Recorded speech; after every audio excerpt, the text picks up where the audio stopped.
In a hospital in Seattle, Samantha and Will learn that their baby will be a boy. Later, before leaving for the airport, Will tells Samantha that he'll ask her father for permission to marry her. In Chicago, Will goes through some business meetings before visiting Samantha's parents Paula and Tom.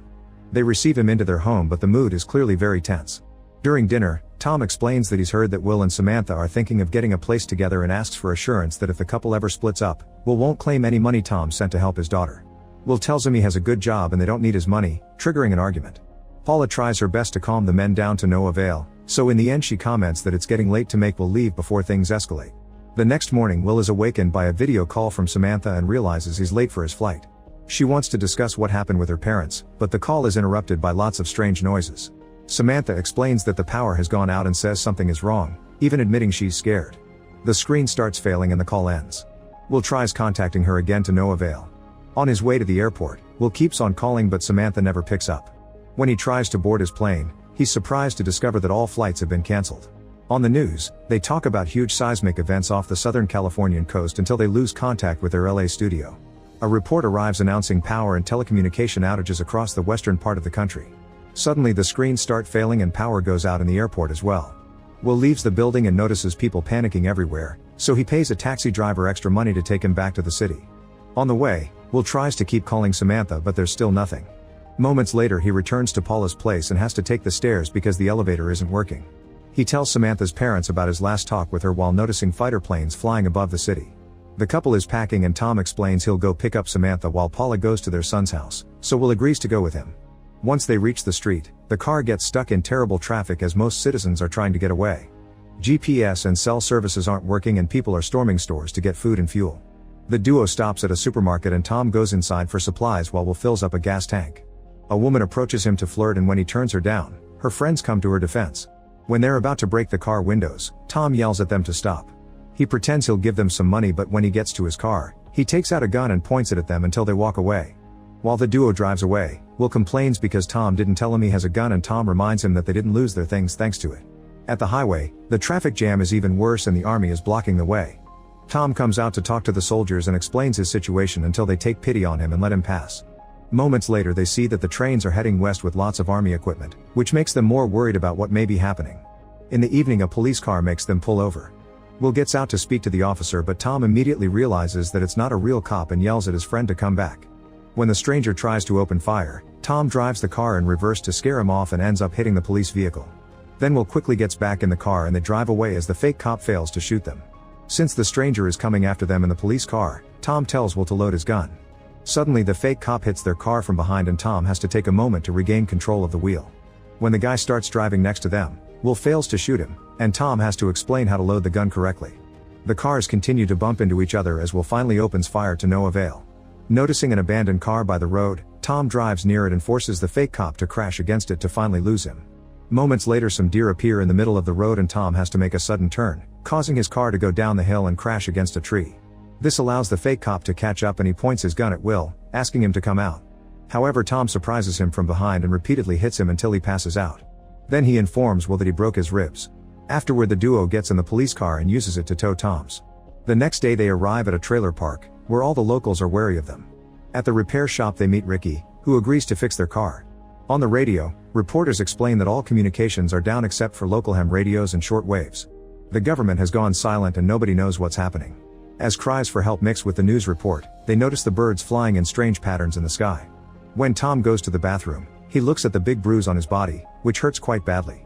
Then Ricky tells him that she can give the car a temporary fix but it'll break again in the middle of the trip. Hearing that she was planning to leave for California, Tom offers her a deal. He'll pay her to come with them. That way she gets closer to her destiny and can fix the car again whenever it breaks down.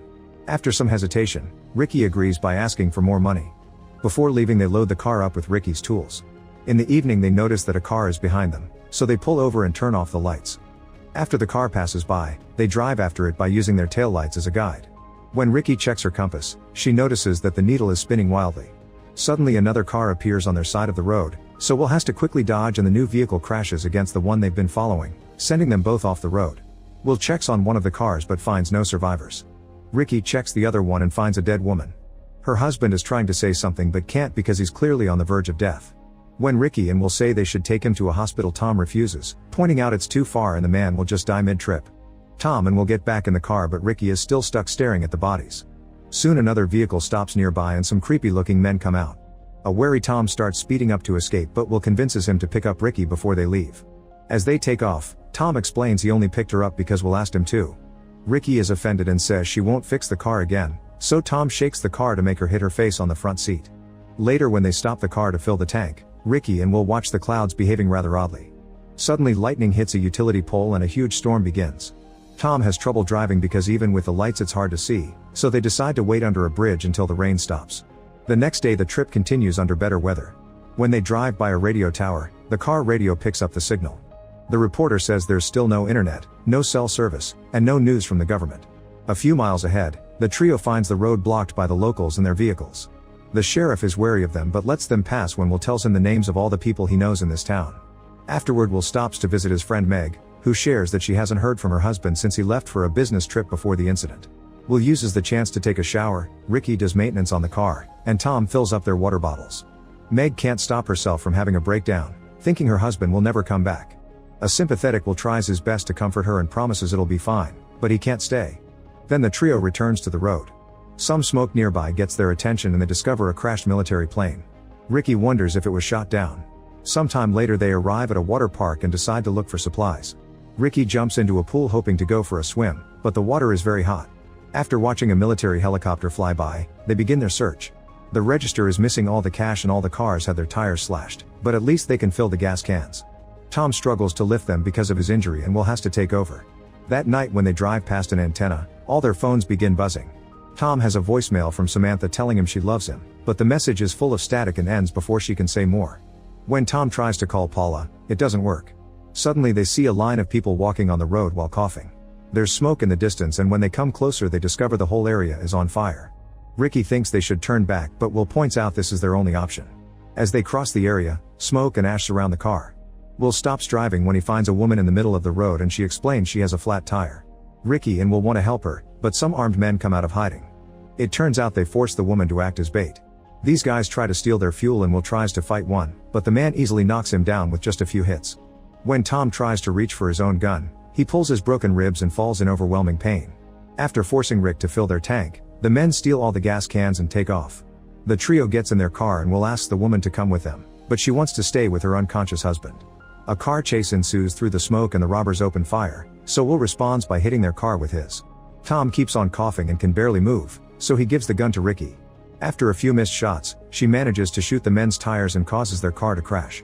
Once it lands on its roof, Ricky rushes to take the gas cans, however a man refuses to let go of them. There's lots of struggle until she finally gets one can back and Will urges her to run because he's seen a fuel leak. Fortunately they're far enough when the car explodes. Moments later Ricky asks Will to stop the car. She rushes out and has a breakdown as she realizes she killed the men by making their car crash. Tom and Will remind her that she saved them, but still let her have a moment to herself. By the time the sun rises, Ricky is still not back. Will calls her name but there's no answer. He also notices her things are gone. Tom admits they shouldn't have asked her to come. As the trip continues, Tom starts coughing up blood. They stop when they find a crash site with cars and a whole train, so Will goes to get any fuel he can find. When he comes back he finds Tom unable to breathe because his lungs are collapsing. To get the pressure out, Will inserts a needle into Tom's chest, which helps him breathe again. After they take off, Tom asks Will to promise to take good care of Samantha. They bond over family histories and Tom finally admits Will is a good man. It turns out he knows Samantha is pregnant and now knows that Will is going to be a good father. In the evening, they cross a bridge and notice lots of abandoned cars. When they find the way blocked by a bunch of armed men, Will explains that his friend needs medical attention. The creepy group tells him to bring the car forward, but Will can tell it's a trap and starts driving in reverse. Two guys chase him on bikes while Will turns the car around and shoots at the armed men standing nearby. Then he does some sudden turns to make both bikers crash. Now the duo can drive ahead again, but there's still a truck blocking the way. Tom opens fire while Will sways the car, allowing them to make the truck crash to the side and drive through the end of the bridge to finally leave. Sadly the strain is too much for Tom and he dies in the back seat. Moments later Will stops the car to stare at the body and think about what to do. He decides to keep driving, only for the car to break down in the middle of the road when night falls. After yelling in frustration, Will covers the car and Tom's body with fuel and lights them on fire as a final goodbye. The next day Will continues to walk while the occasional driver that passes by ignores him. Eventually a car finally stops and the family agrees to give him a ride, but the man makes Will hand over the gun first. During the trip they try to use the radio to no avail. Moments later the group makes it to a house belonging to Will's father and he tells the family they can stay. After sleeping for a few hours to rest, Will tells the family they can have all the supplies here in exchange for their car, and the man agrees. Before leaving, Will retrieves his gun. The following day Will finds a city in ruins but he still keeps going. Eventually he finally makes it to Seattle, where ash is falling from the sky. There are lots of abandoned cars and he enters a fire truck to get a gas mask. Then Will continues on foot, noticing all the bodies inside the cars. When he looks at the city, he sees smoke coming out of most buildings. He crosses the streets while dodging all the crashed vehicles until he reaches his apartment building. By climbing the fire escape he enters his place through a window, only to discover that half the building has collapsed. On a wall, there's a message from Samantha telling him where to find her. Afterward Will drives as fast as he can to the address. Jeremiah receives him with a gun but Samantha stops him and runs to reunite with her boyfriend. Once they settle down, Will tells her about her dad, saying he wouldn't have survived without him. That night Will is woken up by a rumbling sound. He goes out to investigate and sees the northern lights in the sky. Samantha and Jeremiah are drinking at a campfire so he joins them. They tell him how the city was hit by a supposed earthquake and the cops made everyone evacuate at the last second. However, Jeremiah doesn't think it was an earthquake, he thinks a nuclear bomb hit the coast and a virus took down the grid before anyone could figure out what happened. Will doesn't believe it and Jeremiah continues to freak him out when he asks to see his gun. In private, Samantha assures Will she doesn't believe the bomb story either and the couple gets naughty. Later Will goes to the bathroom and sees Jeremiah checking out his car. The next morning Jeremiah apologizes for his babbling last night, saying it was the alcohol. Will confronts him about the car and Jeremiah claims he saw two kids trying to steal stuff.